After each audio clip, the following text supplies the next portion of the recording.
Say No episode 10. Last episode, we got a lot of resolution, between Fiat and his mom. So I'm excited to see what's going to go on in this episode after, through all that aftermath. Hello guys, welcome to the YouTube. Thanks for coming by to See It My Way. Today we are doing a review on episode 10 of Don't Say No. And my predictions for this episode. Of course, we already know that things are, solved between Fiat and his mom, as well as, all of the shit that's been going on. I quite vaguely remember that someone said something about King is not gone just yet. He kind of popped up. He is gone because of the game, but apparently he's going to pop up again. So I don't know what that's all about. I guess we're gonna find out sooner or later, because it only has 12 episodes and we have 2 more left after this. Yeah, so I honestly, for this episode, I feel like it's gonna be kind of an in-between and a setup for the last 2 episodes. Of course, we got room for more issues to arise, so let's get right into it, guys. I also really love the approach that Fiat took to facing his mom. I think that a lot of times we forget that, somebody can be really, really toxic to you and really, really, unforgivable. At the end of the day, she is his mom, and it is up to him how he wants to handle it. There are some people that are like, cut him out. Family is, forced. Friends are chosen, so that type of thing, which I completely agree with. But I think that there were, including myself, a lot of people that were really no, cut that bitch off, cut her off. But we also have to understand that people operate differently, and Fiat's healing comes from him settling the issue and having his mom there, because he was not allotted that during his entire childhood. He was not able to see his mom. He didn't know what happened to her. No one ever told him what happened to her. So his type of healing is being able to have access and see her, even though she did cause a lot of the issues that happened in his childhood that continued until his adult age. I think that's how he's going to get over that, that suffering. So I do commend Fiat on the way he handled his issue with his mom. So I'm hoping this goes the way that I've worked this out in my mind, and that is just a loving realization for the both of them that it is not worth the back and forth that they have on almost a day-to-day basis. Y'all are family. There was just a huge misunderstanding of why there was such an issue between the two of you. So I hope it's for me, I'm glad that they gave us a little bit more background as to why Mate did what he did, and not completely make him the villain. I'm glad that they made him realize what he did wrong and how he went about doing things was wrong. Because if they would have just left it and it would have been just I did what I did, I said what I said, oh well, but now everything's okay type of thing, I would have been okay, what the fuck is this? But they actually made a character take accountability, take responsibility for his actions, and realize that, and look back in retrospect and just kind of realize that what I did was wrong. I should have gave my son love. That's what I should have did, instead of being this stone, this rock that he could not come to, he couldn't talk to. There was always an issue between the two of us. I was so judgy of him. He was acting out, and instead of loving him and guiding him, I was just do whatever the fuck you want, but I'm also going to keep you from doing what you want, because I don't want you to uncover that past, So I'm glad they did what they did with Mate, and all that to say, I think the reason why Fiat probably couldn't say I love you just yet to Mate, and Mate was able to say it to him, was Mate knows he loves his son. He knows he loves his son, and he knew everything that was going on. So it was easy for him when things cleared up, and when he realized that he should just love his son, that it's easy to just go ahead and say I love you, because that love was never I don't want to say it was never challenged, but it was never misunderstood. His love for his son was never misunderstood. Whereas on Fiat's side, Fiat was in the dark about a lot of the things that were going on within the family. So the things that were happening to him and the way that people were treating him were just misunderstood. And so Fiat's love, to be honest, probably wavered for his dad for a good while.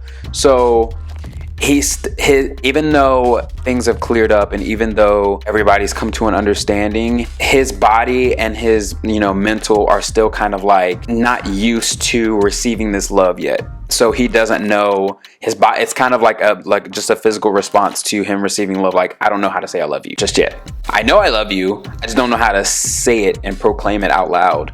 So I understand. It's gonna take time for Fiat to come around and say like I love you like out loud because of the things that have happened. But I know that Fiat loves his dad, and I know that he'll be able to say it sooner or later. I do love the way that kids are able to just get over it. Just like, almost like they are more mature than adults are in a way, even though they're kids, because it's like kids like get over issues that they have very, very quickly. They live on and they forget, because I think sometimes as a kid you realize that it's not that serious. Like, it's not that serious. Obviously, if a kid gets over it that easily, it's not that serious. It really isn't. And sometimes it comes with like not understanding the full scope of the situation. But I think that, like, for instance, this, with Fiat and his stepmom having this back and forth and stuff like that, and even the grandmother, which we need to talk about her. Even the grandmother putting these ideas in Fa's head about Fiat, I think it's telling how Fa was just like, you won't hurt mommy again? No, I won't hurt mommy again, I promise. Okay, all right, then we can move on and we can have a good relationship. Because I think she understands that, like when Auntie Faye was like, hey, but I hurt Fiat as well. And she was like, but I'm not mad at you. And Faye was like, okay, so, and she's like, all right, but with conditions. You don't hurt my mom again, and we're good. And Fa was just like, all right, period. Big brother. Aside from the sex scene, can we just talk about how this is the first sex scene that they're having where Fiat doesn't have, they're not having sex to get away from their worries. They're having sex because they're literally just horny. Like, there's no worries. There's no like issues right now. They're just literally just having sex. Just doing what dudes do. We stand. We love it. Boy, can we just take a minute and just talk about how infatuated, in love, like, whatever you want to call it, how much Leon just is attached to this boy. How much he loves this boy. Like, it's almost like Pope is the only thing he thinks about 24/7, 365. This is why they're my favorite. Pope, the good thing about it is Pope was even going after Leon. Leon was not on his radar. Leon who? That was that was Pobphan'S like mental before he even met you. Who is that? A hoe? Okay. But Leon was all for that milkshake. And so, like, I mean, honestly, I love the look on Leo's face. He's just like, what do you want? You're over here, you're reaching. I know what you're doing, bitch. I have a boyfriend. I'm very much in love, and I plan to spend the rest of my life with him. So therefore, stop reaching. You're going to dislocate your shoulder. Like, go. That's nice. I'm trying to think of a reason why this would happen. I'm trying to understand if there is a misunderstanding. I'm trying to to maybe there's a play where he has to kiss someone. Maybe. But they wouldn't be rehearsing this. Or I don't know. Why? Okay. Focus this, a motherfucking camera. I need explanation. I need episode 11 right now. Right now. In this moment right now. Right now. Because there is no way Leo cheated on Fiat. I will not accept this reality. There is no way that this man cheated on him. There has to be some explanation for this kiss. Recap of the episode. I'm happy that Leon and Pope are at least having the time of their lives, and they are getting along, and they are being the best boyfriends. I'm glad that the mom loves Pope. I hate that we still don't know her name. This banquet probably gonna be cute. I don't know now because of this. Like, why? There was no, like, and I can't tell whether or not it was something that, like, a misunderstanding, because in the previews he was like, I can't look at your face right now. So, meaning you did something you weren't supposed to. But why, though? The way you was looking at homegirl, like, while she was fucking trying to get you to meet her dad and shit, you ain't want nothing to do with it. But then all of a sudden, literally that night, you kissed her. Anyways, this episode was good on up until the last few minutes of part 4.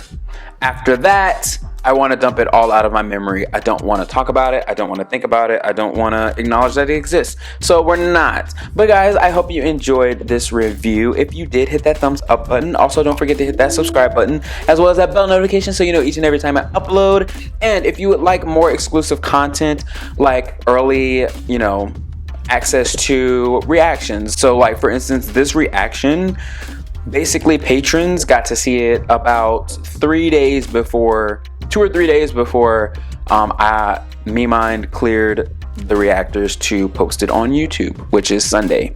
So yeah, like, and plus you don't get the cut version, you get the completely unedited version. So you get all the in-between stuff and all the little, like, ins and outs of my reaction. So yeah, but I hope you guys enjoyed. If you did, thank you so much. And I will see everyone in the next video. Bye.